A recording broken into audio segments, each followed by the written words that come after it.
Welcome to the EdUp Canada podcast.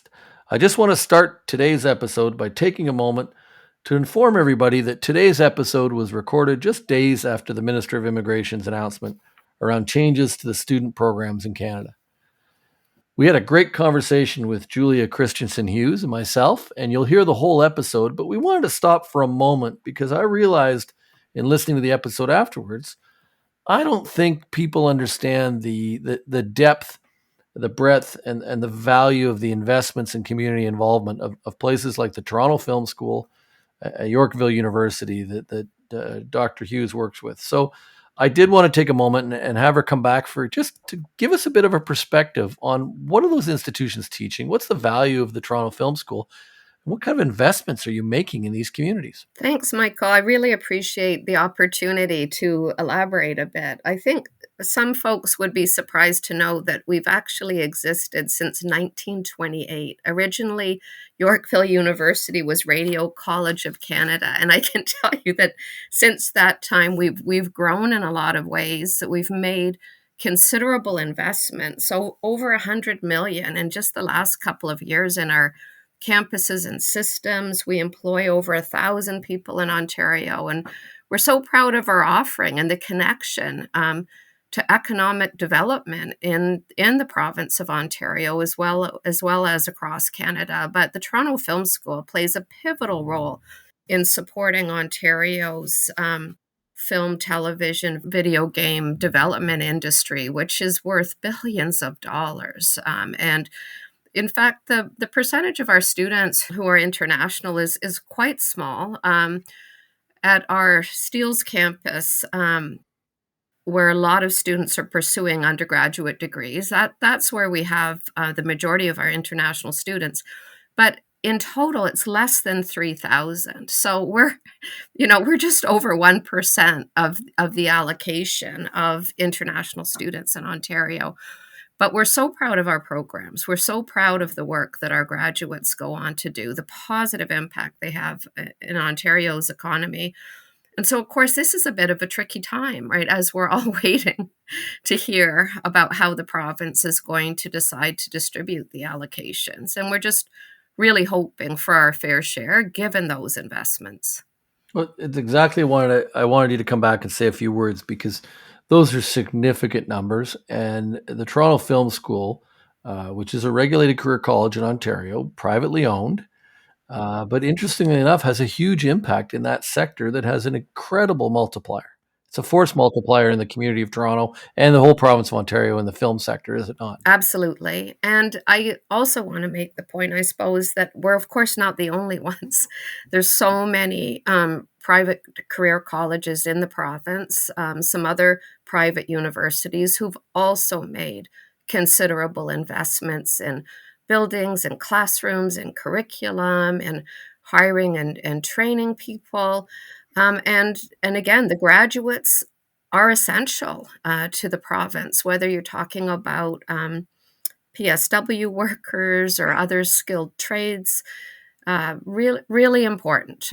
So I think we're all waiting now to hear how the government is planning to allocate those ever critical attestation letters. Well, and as you'll all hear in the episode to follow, we agree jointly in many of the decisions that the federal government has taken, but now we've left to the unintended consequences stages to make sure that we don't harm the greater economy, the greater labor force that's needed in this country as we move forward. So Julia, thank you for joining me. I think it was important that we just spend a couple of minutes and talk about a few of those things. So thank you for coming, and stay tuned for the next episode of the EdUp Canada podcast to follow immediately. So if I think about the biggest threats to universities right now, and maybe the public colleges as well, but not quite so much, I think there's two big reputational threats going on. One is, how can a set of skills lead you down the path to success?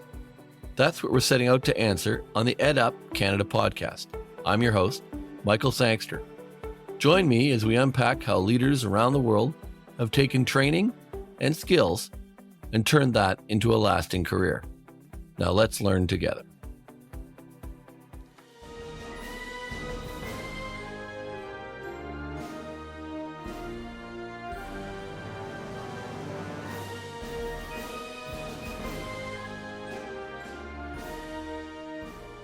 Welcome back to the EdUp Canada podcast. I'm Michael Sangster, your host, and I am extremely excited today to be joined by Dr. Julia Christensen Hughes, who, when I joined this sector, was speaking at Career Colleges Ontario event. I was a couple of weeks into the job, and I had the pleasure of attending the event, and I got a chance to spend some time with her, but more importantly, hear her presentation about her optimism and her excitement about the regulated career college sector.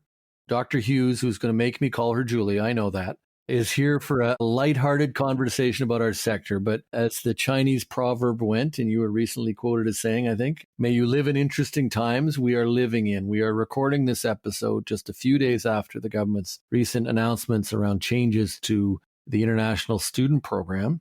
And Julia sits in an interesting seat at York Hill University, but also has a relationship with the Toronto Film School, which is a regulated career college, which most people don't know. I'm excited to have a conversation with her to talk about some of the things that she sees as the strengths and weaknesses of our sector, but also about her own career path. As you know, when we talk during the show, we talk about mentors and we talk about skills. So welcome, Julia. Thank you, Michael. I'm so delighted that you invited me to join you here today. And I'm so fascinated and committed to this industry as I know you are. And I'm really looking forward to our conversation.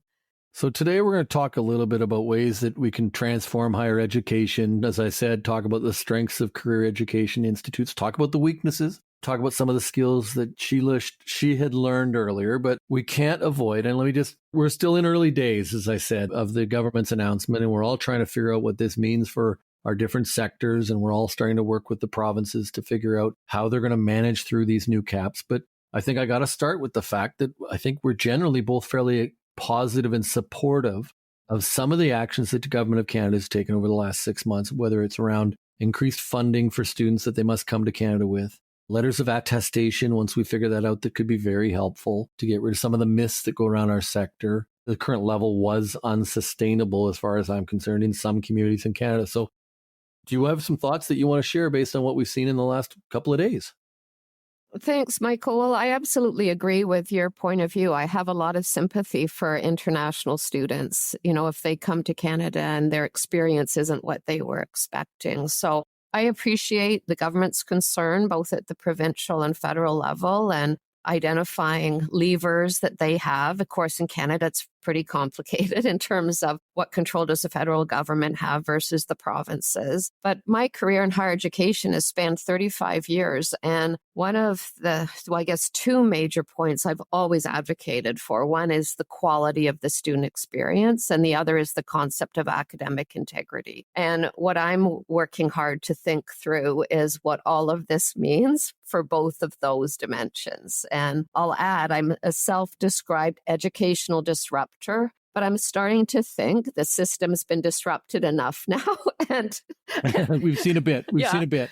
And so now I'm starting to use the phrase higher ed regenerator, right? So it's how do we take these changes? And of course, leading in times of uncertainty and financial pressure. I know a lot of the career colleges are facing that, might face even more of that in the future. So how do you plan strategically, right? In times of uncertainty and financial duress. So I would say that's one of the biggest challenges the sector is facing right now. But I'm an internal optimist. And I believe that the ethical players will continue to identify opportunity in the sector. I think they need to double down on the quality of the student experience, the commitment to integrity. And I think if we can do those things, we'll end up stronger for this. Well, as you know, the conversations we've had have been focused on that academic integrity, and you've written on these topics. You're an author on these topics. So if you were to reach back to the book you gave me, what would be the biggest point out of that book that you'd pull that you see as an imperative in the post-secondary education sector in Canada? Well, as it relates specifically to international students, I think it's truth in advertising. Making sure that students clearly understand what is on offer, what their experience is going to be like, what they need to do to set themselves up for success. So with respect to that issue in particular, I'd say that's the way to go. But beyond that, what I'm really excited about is to see the schools, and of course we're doing this at Yorkville and Toronto Film School, thinking really hard about what are the skills students need to learn today. And I see that as a question of integrity. We can't rest on our laurels and assume that a curriculum that was relevant is relevant today. Just look at the implications of ChatGPT, for example. We went through a process of developing what we call our signature learning outcomes. And so beyond any particular program that as a student is in, we've asked ourselves, what are those transferable skills that those students need to learn to kind of future-proof their careers, acknowledging there's going to continue to be transformation in every industry and even new industries emerging. So what is it at its core we need students to learn? And part of that, I mean, I've mentioned technology and ChatGPT. We believe all students should be really learning the technical skills that will serve them well and will set them apart and help them get those great jobs. But there's also the interpersonal skills. We know like another challenge is mental stress. You know, Monday was Blue Monday, as well as the federal government's announcement. There was a certain irony for our sector, wasn't there? Yes, there was a real irony there.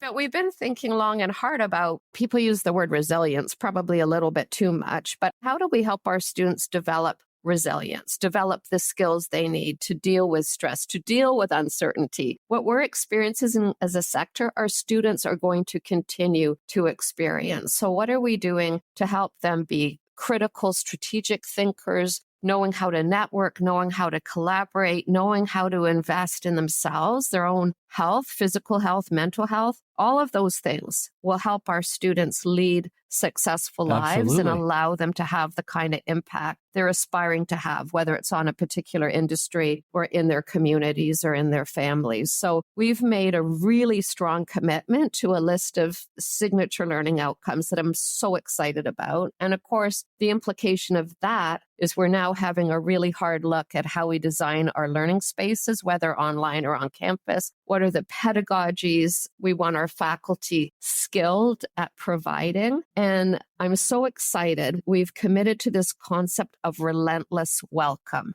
It's all about how we need to change the learning experience. And what do we need to do? You and I are about the same age, we discovered. I really enjoyed that TV show Cheers, you know, where everybody knows your name. I think this sector has an incredible opportunity to provide that kind of welcome, relentless welcome to students, again, on campuses, online, in our classrooms, while they're trying to access the services that are going to help drive retention and support their career success. Yes. So there's a lot going on in this environment right now, but I'm seeing all kinds of opportunities, again, for the ethical actors to really differentiate themselves and double down on the quality of the student learning experience.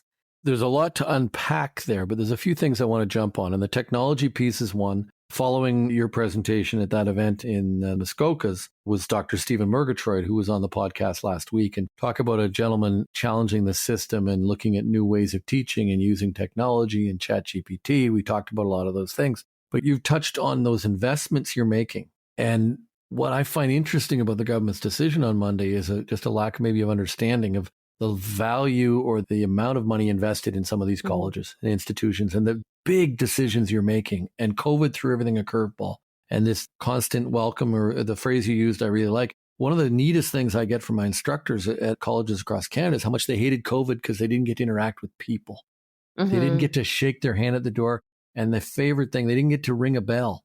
When a student graduated, and a lot of the colleges have a bell on the wall, and they ring that bell.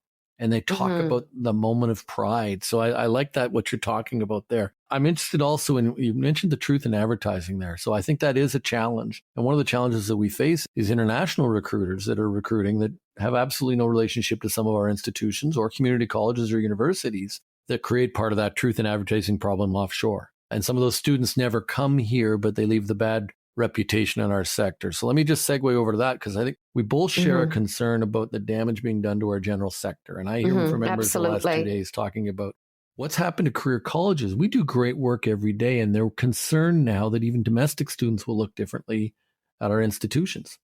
Do you have any thoughts on that?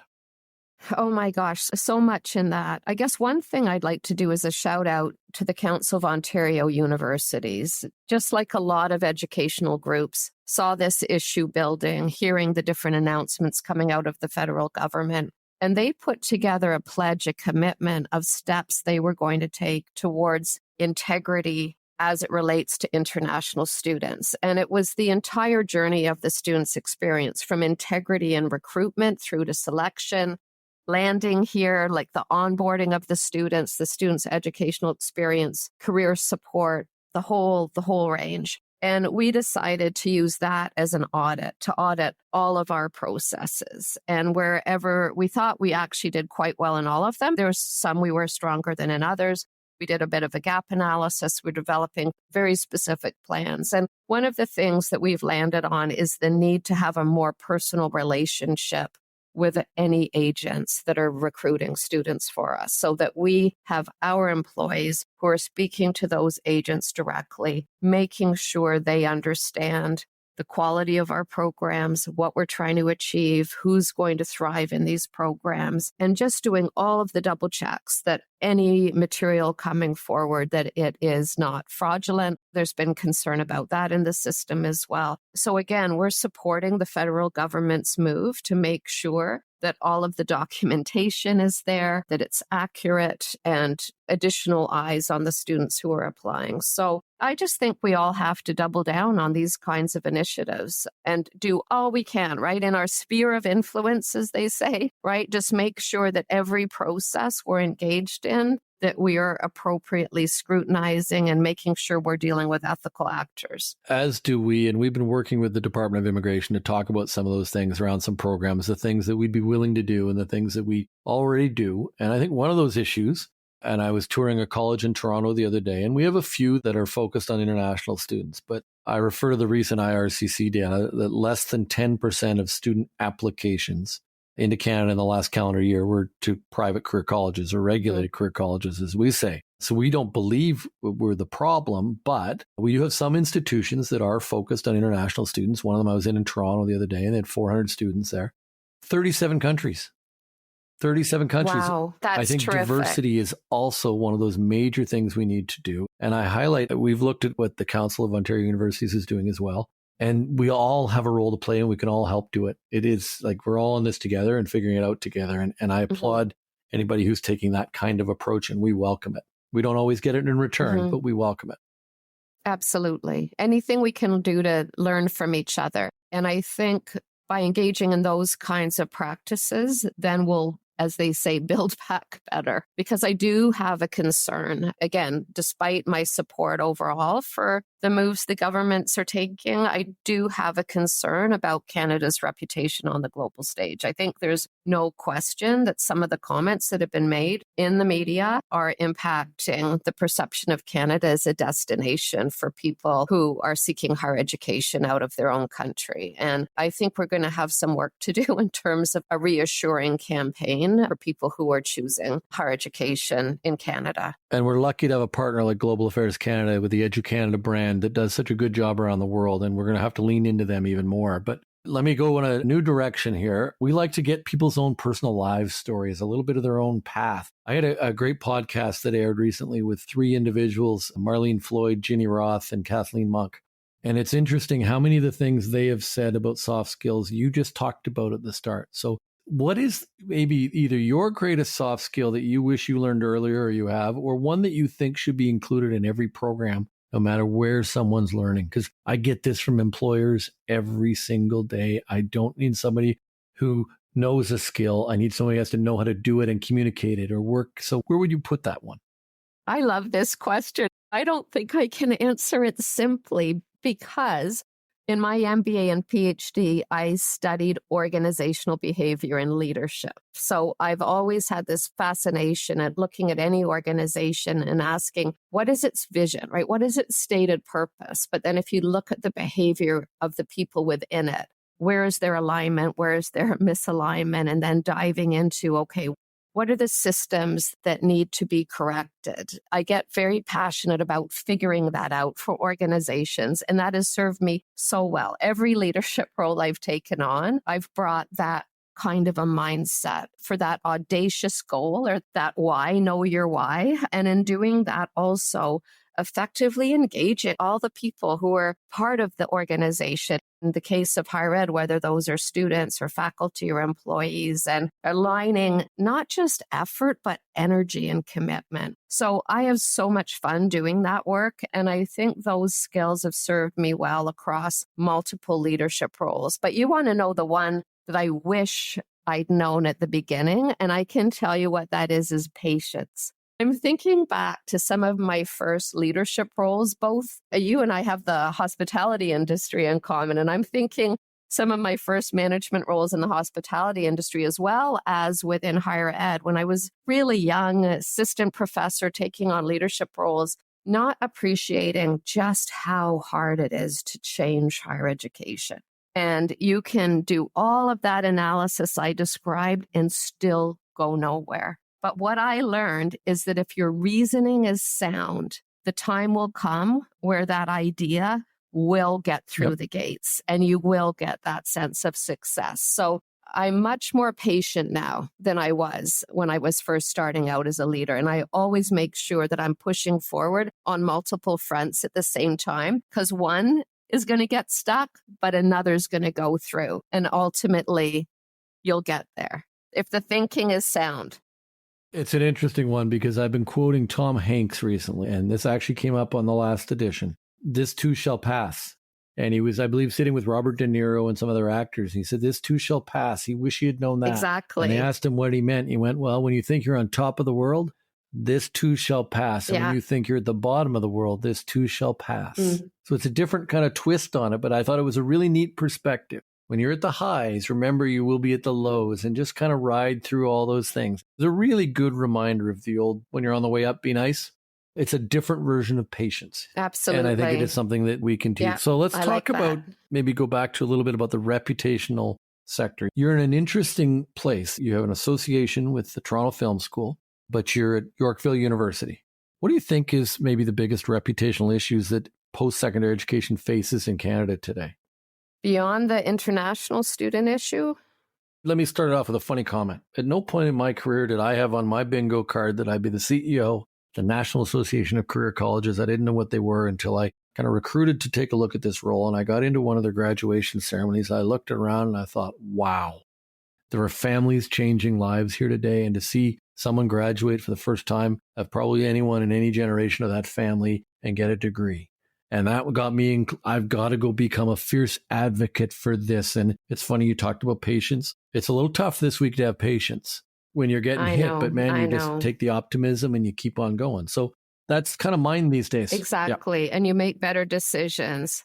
Okay, so if I think about the biggest threats to universities right now, and maybe the public colleges as well, but not quite so much, I think there's two big reputational threats going on. One is, for a lot of organizations, when they are experiencing financial pressure, they do what I call squeezing your way to the bottom, or death by 1,000 cuts. And what I'm seeing at some of the public universities is their most exciting, student-focused, transformational innovations are being cut because they tend to exist outside of budget, right? It's soft money rather than baked in. It's not necessarily innovations associated with particular departments. A lot of the innovations that are happening are being promoted by employees or adjunct or sessional faculty rather than the tenured faculty who have sort of bought into the system, if you will. The other thing that's happening in our post-truth world is there is a lot happening within the publishing industry, academic publishing industry, with a lot more fraud being detected. So there are paper mills, if you will. And I'm not talking here about so-called student cheating. And I mean, that's a concern too, as we said earlier with ChatGPT. But there's a lot of bad actors within the academic publishing industry. And as far as I'm concerned, because universities are getting rid of some of their learning innovations, the class sizes of faculty are going up. It's harder and harder to detect student cheating. At the same time, people increasingly questioning the efficacy of faculty research. Where are we at, right, as a university sector? If the public loses confidence, loses faith in the degrees we're conferring or the truths we're disseminating, That's a massive problem. And that's why I talk about we have to double down on integrity. And that's why I'm so proud at Yorkville that we are a university, but we're very committed to small class instruction. So our largest classes tend to be around 20 or 30 students, and you can have that personal relationship between faculty and student, more of that apprenticeship model or mentorship model. And I know that that's what the folks that are part of your organization are really committed to. And a lot of faculty who have that practical experience and those industry connections that they can bring to their students. So I think the larger colleges and the universities need to be really aware of those two threats and make sure they're putting plans in place to address them. It's an interesting perspective. It changes for us a little bit too. And I think it was 8 days after I started the role, we saw the first fake certificate with my name on it. 8 days before it came back to us. So oh my goodness. Our team members could have looked at that and sloughed it off and not done anything, or we've always done it this way kind of an approach. I was greatly impressed with one of my team members. Went, okay, let's figure out a solution, and then went off, researched it, came back with a digital certificate. It didn't take long for people to come up with fake versions of that, but there's a database that goes behind it for all of our graduates. And then start an outreach campaign to the people who hire our personal support workers, those big companies and the long-term care homes around the province of Ontario and New Brunswick, where we operate that particular program, and reach out to them and remind them of this is the way to check and make sure that digital certificate is real. Because we were worried about the integrity of that. And that was an employee who's been with the firm for a while and could have taken the we've always done it this way approach and said, no, let's find a better way, and found a better way and brought it to me with a complete solution. Congratulations. And I love that. And it goes to one of my skill sets that I think should be taught. It's that taking risks and think through a problem. Don't just come with a problem, come with a solution, but then be open to debating the solution and come up with a better way of doing something. So, sorry, you were going to say something. Oh, just congratulations. I love that example and well done. Yeah, you wouldn't have expected it. And I'm going to add a comment and surprise people probably today too. We've got sympathy for the colleges and universities, the community colleges and universities, and the funding crunch they have and the situation they're in. We understand those pressures. I said in a lot of the interviews earlier in the week that we don't face those pressures as private institutions. No. Our members take on a different risk. So the business model is changing for them, and they're trying to figure out what that means as it goes. And it's, I think, led to some reactions from some groups to try and preserve their territory. We remain open. We understand it. We remain open to working with everybody to try and find solutions to what we're trying to do, because we all have a role to play in educating people. So tell me, let me do an advertisement. The Toronto Film School. What are you teaching there? Yes. What are you instructing? I've got to get down there and see it. But like, that's a world-renowned institution. It is. Thank you, Michael. Yes, it's different rankings, put it in different spots, but it's one of the top in the world. So we're so proud of that. Hollywood Reporter, most recently, I think we were in the top 10 or 14, something like that. Of course, a lot of the credit goes to Andrew Barnsley. So Andrew, some of you will know, is the president of Toronto Film School, and he produced Son of a Critch most recently. And of course, before that, the famous Schitt's Creek. So Andrew has a production company. He's involved in a lot of activity, and we really encourage all of our faculty to be heavily engaged with the industry as well as teaching our students. Our students can choose from a variety of programs, but it's all aspects from video production, of course, which is increasingly merging with film production in terms of the technology and the skills, to acting, to all of the filming aspects of it, to creative writing. And we've had so many students and faculty win awards. We sponsored TIFF last year for the first time. One of the strategies we're pursuing for all of our programs is identify the industries that they best serve, figuring out how do we engage with them, how do we sponsor their events to create obviously awareness for our program, but opportunity for our students. So we've got students that are engaging in downtown Toronto with some of the major production houses and feeling part of the TIFF action as well, and meeting the big names. Some of them are alumni, others who are just involved with the industry, know Andrew and are happy to come in and talk to our students or have them on set. And of course, film and television, video game production is a really big business, and it's an industry that doesn't have enough talent.